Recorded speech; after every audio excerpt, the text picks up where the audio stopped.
Why do we call some people type A? We all have at least a few type A people in our lives and, we might have even butted heads with one or two of them. The highly competitive, angry, impatient, perfectionist sort of person who strives to be the best at everything is a familiar type. Whether you consider them models of success or workaholics with tunnel vision.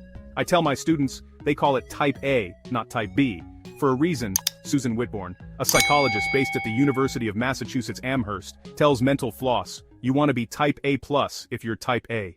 The phrase type A wasn't just born out of the ether. It was created as a way to identify people with certain patterns of behavior prevalent among those with coronary heart disease. In the 1950s, a pair of American cardiologists, Meyer Friedman and Ray Roseman, were sharing an office in San Francisco when an upholsterer repairing their waiting room furniture made an odd remark. He was surprised by the wear pattern on their chairs, he said, in which only the front edges of the seats were worn, rather than the back.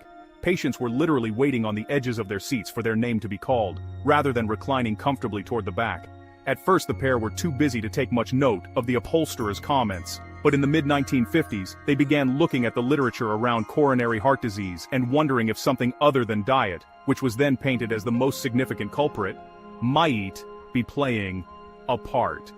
In a 1956 study of San Francisco Junior League members, they found that diet and smoking didn't seem like adequate explanations for the different rates of heart disease they were seeing in women and men. Since husbands and wives tended to share the same food and smoking habits, female hormones were dismissed as a factor, since black women were suffering just as much heart disease as their husbands. They discussed the issue with the president of the Junior League, who responded, "If you really want to know what is going to give our husbands heart attacks, I'll tell you, it's stress." That's when Friedman and Rosenman remembered the upholsterer's remarks and began researching the link between stressed-out, achievement-driven behavior and heart disease. In 1959, they identified a type of behavior pattern they called type A, highly competitive, very concerned with time management and aggressive, and found that patients with this behavior pattern had 7 times the frequency of clinical coronary artery disease compared to other groups.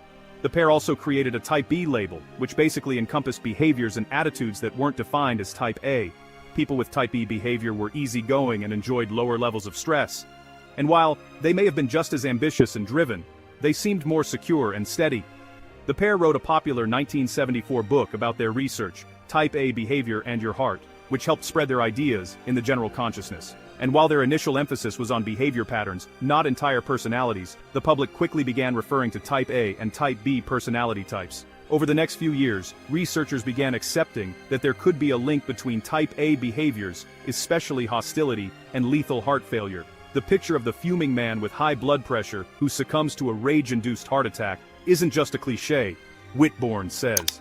In fact, some modern studies have supported the idea of an increased risk of heart attack after a bout of intense anger.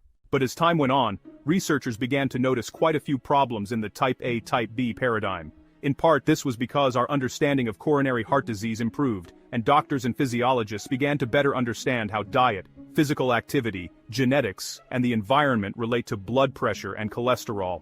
As the decades went on, it became apparent that aggressive personality alone was severely limited in its ability to predict heart disease. Outside the implications for human health, psychologists also began to critique the Type A, Type B system of personality labeling as reductionist, arguing that it lumped together many different traits and folded them under one of 2 extremely large umbrellas. Many psychologists now feel that human behavior is just too complex and intricate to be described in such a binary way. People might be driven and organized, but not necessarily hostile and prone to angry outbursts. People might also be irritable or impatient, but perhaps rarely cross the threshold into hostility. It's not that we don't believe in it anymore, Penn State University psychologist John Johnson tells Mental Floss. It's just that it's run its course. Type A does have a lot of components, but those are components that can be better explained in other ways in personality psychology. One prominent newer system for describing personality and behavior is the 5-factor model, developed in 1961 but not reaching academic prominence until the 1980s. The 5-factor model assesses personality through 5 domains: openness, conscientiousness, neuroticism, extroversion, and agreeableness. Johnson likens its impact in personality psychology to the periodic table of elements for chemistry. Many Type A traits, Johnson says, are probably better described under the 5-factor model. For example, striving for achievement, a big part of Type A personality behavior, would easily fall under high conscientiousness. Type A's might also score high on extroversion, but low on agreeableness, since they're less attuned to see others as collaborators. But although many psychologists feel the type A and B model has outlived its usefulness, they say it has an important legacy in modern psychology. The study of type A and related personality traits really revolutionized behavioral medicine and behavioral health, Whitbourne says.